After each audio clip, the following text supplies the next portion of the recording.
ठलुआ नेता कड़वी जुबान, बांटते रहते फालतू ज्ञान, जनता नहीं करती इनका सम्मान, कराते हैं नेता अपना अपमान। नमस्कार, मैं जनवक्ता शिवम गौतम और ऐसे नेता आपने आसपास खूब देखे होंगे। देश में 3-4 ऐसे नेता हैं जो बेकार के बयान देते हैं, बाद में अपनी किरकिरी कराते हैं और उसके बाद भी अपनी आदत को नहीं छोड़ते। इस कड़ी में संजय राउत ने जिस तरीके से कंगना रनौत को मुंबई न आने की सलाह दे दी और ये कहा है कि उन्हें मुंबई नहीं आना चाहिए क्योंकि मुंबई पुलिस पर उन्होंने सवाल उठाए हैं, इसका जवाब कंगना रनौत ने दिया है और ये कहा है कि संजय राउत ने मुझे खुली धमकी दी है और कहा है कि मुंबई वापस ना आऊं। पहले मुंबई की सड़कों पर आज़ादी के नारे लगे थे, तमाम जो चित्र बनाए गए थे जो बेहद ही शर्मनाक थे और उसको लेकर मुंबई पुलिस ने एक तरीके से लाइक किया था। ये मुंबई पाकिस्तान अधिकृत कश्मीर की तरह हो गया है क्या, ये पूछा है कंगना रनौत। दरअसल कंगना रनौत और महाराष्ट्र सरकार के बीच में जो तनातनी है उसकी वजह यह है कि कंगना रनौत महाराष्ट्र सरकार को निशाने पर लेती रही है पिछले 2-3 महीनों से, खासकर सुशांत सिंह राजपूत के मामले में जिस तरीके से मुंबई पुलिस ने लापरवाही बरती थी और तमाम जांच को मोड़ने की कोशिश की थी और उसके अलावा जो अपराधी थे, जो वास्तविक जांच होनी चाहिए थी, उसको नहीं किया था और इसको लेकर पहले ही दिन से कंगना रनौत ने निशाना बनाया था। बाद में कंगना रनौत ने जो ड्रग एडिक्शन है मुंबईया सिनेमा बाज़ार में, उसको लेकर सवाल उठाए थे और उसको लेकर कल उन्होंने फिर एक ट्वीट किया था और उसमें सीधे तौर पर मुंबई पुलिस पर सवाल उठाए थे और सुरक्षा की मांग करते हुए कहा था कि मुझे केंद्र सरकार से या हिमाचल प्रदेश की पुलिस से सिक्योरिटी चाहिए क्योंकि मुंबई पुलिस पर विश्वास नहीं है जिस तरीके से सुशांत सिंह राजपूत के मामले में इन्होंने जांच की है। इसी को लेकर शिवसेना के मुखपत्र सामना में संजय राउत ने एक लंबा चौड़ा लेख लिख दिया और उसमें कह दिया कि मुंबई पुलिस पर सवाल उठाकर कंगना रनौत ने उसका अपमान किया है और गृह मंत्रालय को उसके ऊपर कार्रवाई करनी चाहिए और कंगना रनौत को मुंबई वापस नहीं आना चाहिए, ये कहने की जुर्रत कर दी इस खाली बैठे हुए ठलुआ नेता संजय राउत ने। संजय राउत को जब से रोजगार नहीं मिल रहा है, कोई काम नहीं है, तो वो इसी तरीके के बयान देते रहे हैं और उन बयानों की वजह से कभी कभी वो अपनी पार्टी को बेइज्जत कराते हैं, कभी खुद को बेइज्जत कराते हैं और कभी कभी दोनों ही बेइज्जत हो जाते हैं। जिस तरीके की बातें संजय राउत करते हैं उसको लेकर अब सीरियस तरीके से लोग उनको सुनते नहीं हैं, लेकिन वो आदत से मजबूर हैं। उसी तरीके से जैसे देश में कुछ और इसी प्रकार के नेता हैं, चाहे राहुल गांधी हो, अखिलेश यादव हो, ये ज़्यादातर लोग जिन पर पहले काम था, कोई पद था, लेकिन अब वो बिना पद के नेता हैं, इसलिए उनके पास कोई काम नहीं है सिवाय बकवास करने के, फालतू ज्ञान देने के। संजय राउत को चाहिए था कि वो मुंबई पुलिस से सुशांत सिंह राजपूत के मामले में दक्षतापूर्वक जांच करने के लिए कहते और अब जब जांच सीबीआई कर रही है तो मुंबई पुलिस को कहते कि वो सहयोग करे, बजाय इसके वो अपराधियों को बचाते हुए नजर आ रहे हैं, अपराधियों की तरफ से प्रवक्ता बनकर बोलते हुए नजर आ रहे हैं और जिस तरीके से जो लोग इस पूरे मामले की जांच की मांग कर रहे हैं, बार बार उनके ऊपर वो निशाना साधते हुए दिखाई दे रहे हैं। जब अर्नब गोस्वामी ने इस मामले को उठाया था तो अब भी शिवसेना ने उसको निशाना बनाने की कोशिश की थी और इसको लेकर अर्नब गोस्वामी ने भी खुलेआम उनके खिलाफ में बात कही थी, बयान दिया था। दूसरी तरफ पालघर का जब मामला हुआ था तब भी संजय राउत अपनी इसी जो एक तरीके से बेकार की फालतू ज्ञान बांटने वाली अपनी पुरानी आदत है उससे बाज नहीं आए थे और तमाम तरीके की बात करते हुए दिखाई दिए थे। बाद में जब सीबीआई जांच की मांग सुप्रीम कोर्ट ने मांग ली थी और बिहार के डीजीपी गुप्तेश्वर पांडे ने इसको एक न्याय की जीत बताया था, तब भी संजय राउत ने एक बयान दिया था और ये कहा था कि गुप्तेश्वर पांडे शायद चुनाव में अपना भाग्य आजमाना चाहते हैं और इसीलिए पॉलिटिकल पार्टी के प्रवक्ता के तौर पर बात करते हुए नजर आ रहे हैं। अभी जब सुशांत सिंह राजपूत का जो पूरा का पूरा मामला है उसमें सीबीआई ने दिशा साल्यान के केस को भी शामिल कर लिया है, उसको लेकर भी जांच की जा रही है। दूसरी तरफ ड्रग्स को लेकर जांच हो रही है, तीसरी तरफ ईडी जांच कर रहा है। तमाम एजेंसियां इस पूरे मामले को खंगालने की कोशिश कर रही हैं। उससे महाराष्ट्र सरकार पूरी तरीके से बौखलाई हुई है, महाराष्ट्र सरकार तिलमिलाई हुई है और वो तमाम तरीके की उलझुल बातें करती हुई नजर आ रही है।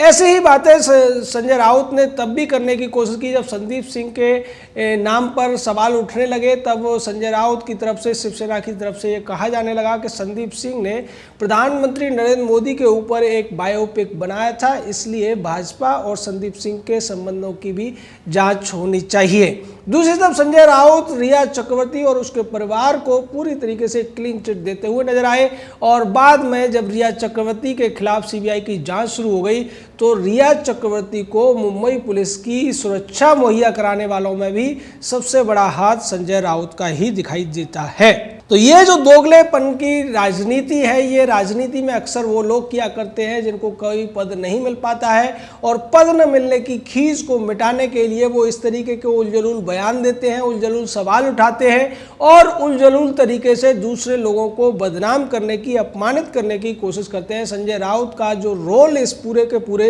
सुशांत सिंह राजपूत के मामले में रहा है वो बहुत ज़्यादा निंदनीय है, बहुत ज़्यादा शर्मनाक है। संजय राउत ने तो सुशांत सिंह राजपूत की मौत को एक कारण यह भी बता दिया था कि उनके पिता ने दूसरी शादी कर ली थी, इसलिए सुशांत सिंह राजपूत ने आत्महत्या कर ली क्योंकि वो अपने पिता से नाराज थे।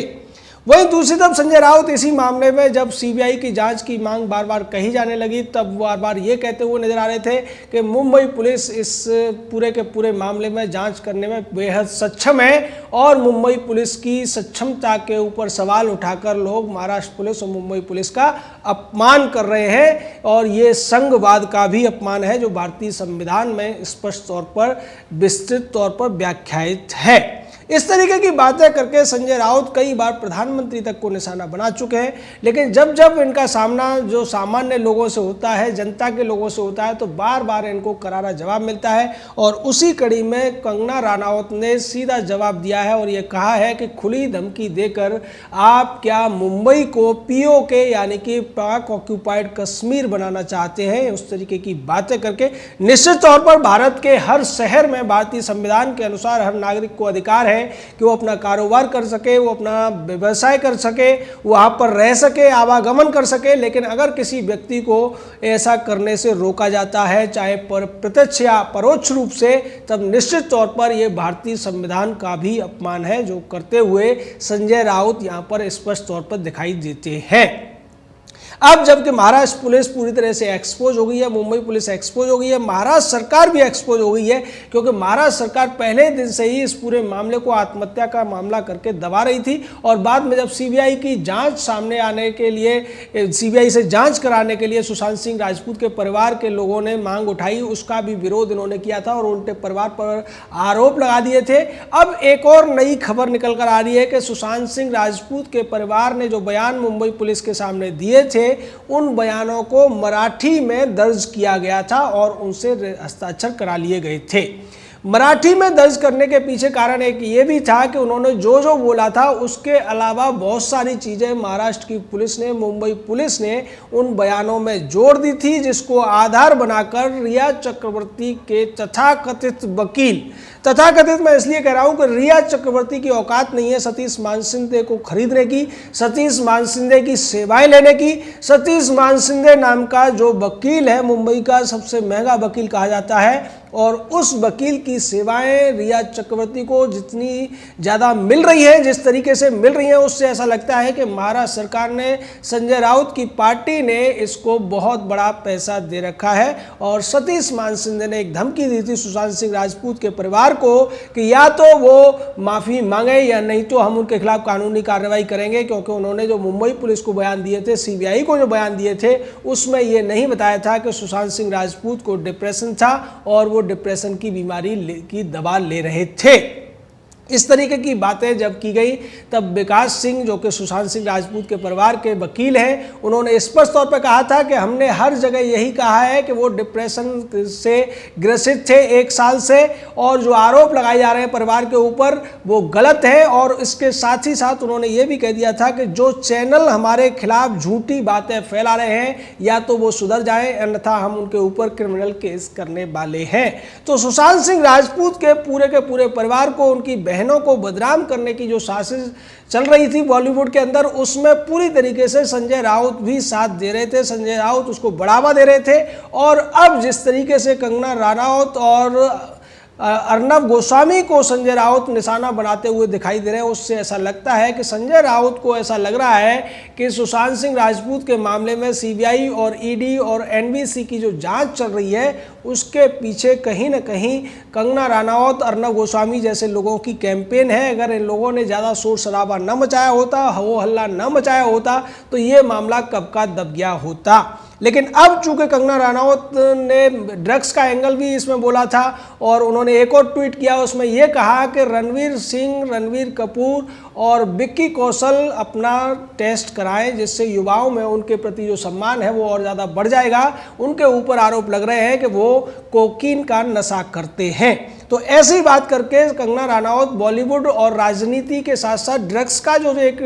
त्रिकोण बना हुआ है, त्रिकोणीय संबंध है, उसको उजागर करती हुई नजर आ रही है। और उसकी सारी की सारी आंच महाराष्ट्र की जो शिवसेना सरकार है, कांग्रेस की सरकार है, एनसीपी की सरकार है, उसके ऊपर जाती हुई दिखाई दे रही है, क्योंकि अब इसमें 2 बड़े नेताओं और 2-3 बड़े एक्टर्स के नाम सामने आ रहे हैं, जिसके लिए भी संजय राउत खिसियाए हुए हैं। और यही वजह है कि उन्होंने खुलकर धमकी देना शुरू कर दिया है उन सभी लोगों को जो इस तरीके की जांच की मांग करते रहे हैं, उसकी कैंपेन चलाते रहे हैं, और इससे वो और ज़्यादा जनता की नज़र में एक्सपोज हो रहे हैं। जनता की नज़र में ऐसे लोगों की इज्जत तो पहले ही नहीं होती है, लेकिन थोड़ी बहुत जो उनकी शर्म होती है वो भी धीरे धीरे खत्म हो जाती है। जय हिंद,